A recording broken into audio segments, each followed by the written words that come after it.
Howdy. Oh my gosh. Hey, what's up everyone? So this episode is for anyone who has been waking up lately and just honestly feeling off. Okay, this episode is for you. Like, not in a dramatic way, just that quiet disconnect where you know something's off, but you can't quite name it. Like, maybe your energy's been low, maybe you haven't been feeling like yourself. Maybe your life just feels a little bit heavier and messier than usual right now, and you're tired of pretending that you're fine. So I've been there. We all have. And I think that we all go through seasons like this where our routines feel a little bit disconnected. Our minds feel more noisy. And the version of ourselves that we want to be just feels so far out of reach. Like, lately, I've been feeling like I'm in such a weird mood. I don't know why. I'm pretty sure it has something to do with the weather. Because as you know, we call it June gloom because the weather is honestly gloomy and cold and just not fun. Like, I really, really miss summer so much. Like, I'm not even kidding. So yeah, let's get into this episode. So usually when I'm feeling like in a really weird mood and I'm not too sure why I'm feeling a certain way, I tend to start asking myself one simple grounding question. Okay, what do I need to do to feel like myself again? Not the best version of me, not like the Pinterest perfect version, just me, the version that feels more calm and clear and connected to myself. Okay, so in today's episode, we're talking about what it actually looks like to keep your shit together from a mental health perspective.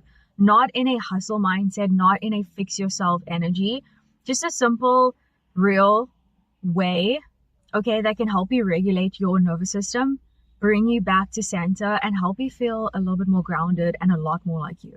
It's easy to get caught up in chasing distractions, things that look exciting in the moment but leave you feeling empty after. Like the quick dopamine hits, the mindless scrolling, the plans that you said yes to, just to avoid being alone with your thoughts. Okay, we've all been there, let's be real. But at some point, you have to ask yourself, is this actually what I want? Or am I just avoiding what I know I'm meant to be doing? Okay, chasing your passions isn't always loud or glamorous. Sometimes it's quiet and uncomfortable, uncertain, but it fills you. It doesn't drain you. It gives back. So your distractions want your attention. Your passion wants your commitment. So choose one that makes you feel proud when the day ends. And sometimes, like, I have a very weird relationship with productivity because I love being busy, but I also attach my worth a lot to being productive. And sometimes when I get in my head and I spiral, I end up trying to distract myself. And what I should be doing is just remaining committed to my goals and what I actually want to achieve. Some of my favorite moments are usually like the quiet ones, just lying on my bed and staring out the window at the trees, swaying gently in the wind, having no music, no phone, literally just myself. It's almost like everything slows down for a second. And in that stillness, I can actually hear myself think. I know, crazy. Not the overthinking kind, okay, because there is a difference, but the kind where I feel present. And I feel like alone time like that isn't really lonely. It's grounding, in my opinion. It reminds me that I don't always need noise or plans or people to feel okay. Sometimes just being with my own thoughts is the reset that my mind actually didn't know that it needed. This episode isn't like a preachy list of morning routine rules. This is a real, honest, realistic breakdown of how I try to keep it together. Mentally, emotionally, physically. Like, when life gets super chaotic and I feel like I'm slipping into hot mess mode, these aren't perfect habits, okay? They're just small habits that I have come to notice that actually help me to regulate and reset and lead myself back into the version of me. Having it all together is usually an illusion. Even the people who look super aesthetic on Instagram probably have laundry piles on the floor and they cry in the shower sometimes, okay? Most people are just like figuring things out as they go. Some just are better at hiding the chaos. And we see these curated moments, the highlight reels, the routines that look perfect on paper. But behind the scenes, a lot of these people have messy kitchens and unanswered texts and have mental spirals and a whole lot of trying our best. And that's okay. Growth isn't always about having everything perfectly lined up. It's about showing up anyway and being self-aware, not self-critical. Like, you don't need to have it all together. You just need to keep going. And I think that I hate when people try and like preach, like, it's fine, like, you'll get over it, like, it'll be okay. I feel like if you're really just honest with yourself, like, if you really don't feel that great today, it's fine. But choose to not stay stuck in that position that you're in. Choose to feel what you need to feel and be honest with yourself about where you're at. And then slowly, maybe not that day specifically, but the next day, slowly start getting back on track again and understanding that it's up to you to really change your life around. Like, sometimes you do just need to keep going. And it's okay to have those moments where you don't feel that okay. And you need to be honest with yourself about those moments and try and understand why you feel that way. But it is important to get back up again and just keep on pushing on. Okay, keep on swimming. Like, keeping your shit together doesn't mean doing it all. It means doing the small things that bring you back to center. So this episode is more about alignment and not performance. It's not about being the perfect girl boss or just the perfect human being. It's about feeling like yourself again and not spiraling over every unfinished to-do list. Like, let's be real. Reaching for your phone the second you open your eyes is probably one of the easiest ways to hand over your power before the day even starts. And the reason is, like, I know this is something that a lot of people speak about all the time. Like, don't check your phone, okay? As soon as you wake up, it's really bad for you. But let me actually explain why. Because your brain is soft, right? And it's impressionable first thing in the morning. What you consume sets the emotional tone for your whole day. So when you check your socials and your emails and your texts immediately, you're instantly reacting instead of creating or choosing how you're going to start your day. So try this instead, okay? This is a super realistic version, okay? It's something that has helped me. Leave your phone on airplane mode for the first 30 minutes that you just wake up. Go to the bathroom, go brush your teeth, go shower, go drink a glass of warm water with lemon, or make yourself some tea or matcha or a really good cup of coffee. Do literally anything before checking your phone. Stretch, breathe, open the window, light a scented candle, write one sentence in your journal. Okay, mindfulness doesn't need to be like a full-on ritual. Sometimes it's just drinking your coffee in silence and not letting the algorithm touch you yet. When you look like you've given up, you start to act like you've given up. Okay, so I really want to talk about outfit energy. Like, I love a good hoodie moment. I'm currently wearing a hoodie right now because it's so cold. But when I spend too many days in the same messy bun and a different oversized tee, I start feeling sluggish and disconnected and less like myself. So my get it together recipe is I always shower in the morning, even if it's just for 3 minutes, just to get nice and clean and fresh for the day. Then I do my skincare, not because of beauty, but because it tells your brain, hey, I'm actually worth taking care of. Plus, who doesn't love wearing SPF, okay? It just makes you feel like you're put together and like you're taking care of yourself. And also, it's really important for those UV rays. Okay, let's be real. The next thing is I love a slicked back lazy girl bun. Okay, game changer. Makes you feel like a cool CEO, even if you're still in your sweatpants.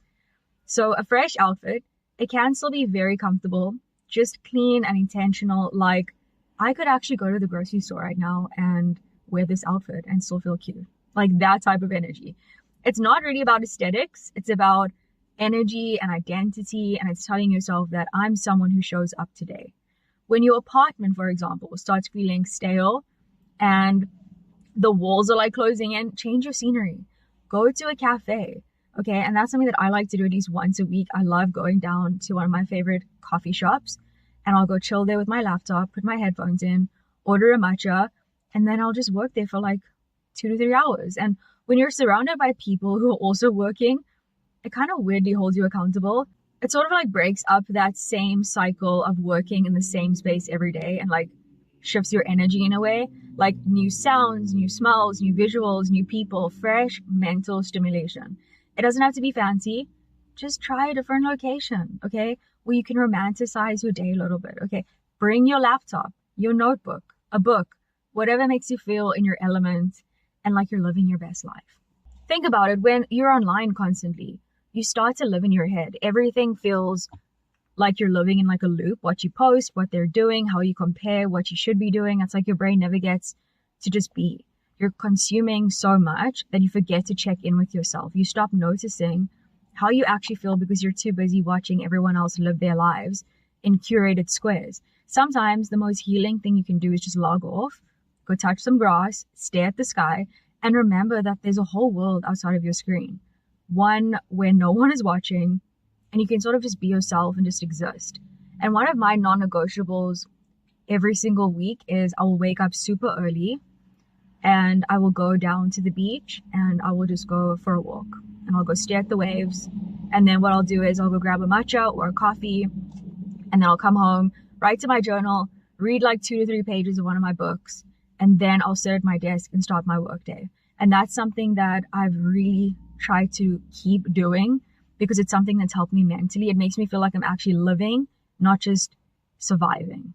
Like, you don't need a full healing retreat, okay? You just need 20 minutes away from your notifications, letting your body do its thing and allowing your brain to breathe. And lately, I've been craving more than just getting through the day. Like, I don't want to just survive. I want to actually live my life, like actually feel present in my life instead of going through the motions on autopilot. And I'm tired of living for the next task or the next weekend or the next moment of rest. That never really feels restful because I'm thinking about what I need to be doing. So I do want slower mornings that feel intentional, but I also enjoy my busy days. I want to laugh and I want, having a space to actually breathe without feeling a lot of guilt for resting. I want to look back and know that I didn't just check boxes. I actually felt things, connected and grounded, and actually felt like I'm living life. Because survival is necessary, but living, that's like the whole point. Like, I don't want to sit here and, preach about our screens and our phones and all of that, because we all know what it does to our brain. And if you are someone that struggles with anxiety, it is important to be aware of those things, because screens make our anxiety spike, like heart racing, mind overthinking, can't breathe kind of spike. And the wild part is, half the time, you don't even realize it's happening until you finally step away. That's why logging off isn't some cute digital detox moment. It's maintenance. It's how I like to reset, how I remember what my own thoughts sound like. Being constantly plugged in might be so normalized right now, but that doesn't mean it's healthy. And sometimes the most productive thing you can do is just like put your phone away, step outside, and just be for a bit, okay? Not for the aesthetic, just for your own sanity. And especially if you are feeling like absolute shit right now and you're trying to get your life together. Trust me, unplugging for a few seconds or a day or two will help you so much mentally. I'm not even kidding. Look, some days, getting out of the bed feels like the hardest thing in the world. Like the weight of everything pressing down, and the thought of facing another day feels unbearable. And I've been there. It sucks. And on those mornings, it's okay to acknowledge how hard it is. You don't have to pretend you're fine or you have it all together. But here's the thing. Showing up for yourself doesn't mean being perfect. It means you're doing the smallest thing you can manage. Even if it's just sitting up, taking a few deep breaths, or opening the blinds and letting light into your room. Sometimes picking yourself up again looks like choosing one tiny act of care. So like going and having a glass of water, having a moment outside, putting your favorite song on repeat until you feel okay again. These small acts build onto each other, even if it feels slow or messy. And when you keep showing up, even in the struggle, you're telling yourself that you matter, that your mental health matters, that healing isn't linear, but you're still moving forward. Especially on those tough days, you're more resilient than you think, and every effort counts. So give yourself some credit, give yourself some space, and most importantly, give yourself some grace. I think if you are always looking at inspirational things, like it does become your reality. I swear, that's manifestation for me. I really hope that you guys enjoyed this week's episode. I love you. Have an amazing week. And you'll be okay. I really mean that. I love you. Don't forget to like, comment, share, and subscribe. And I will see you guys soon. Bye.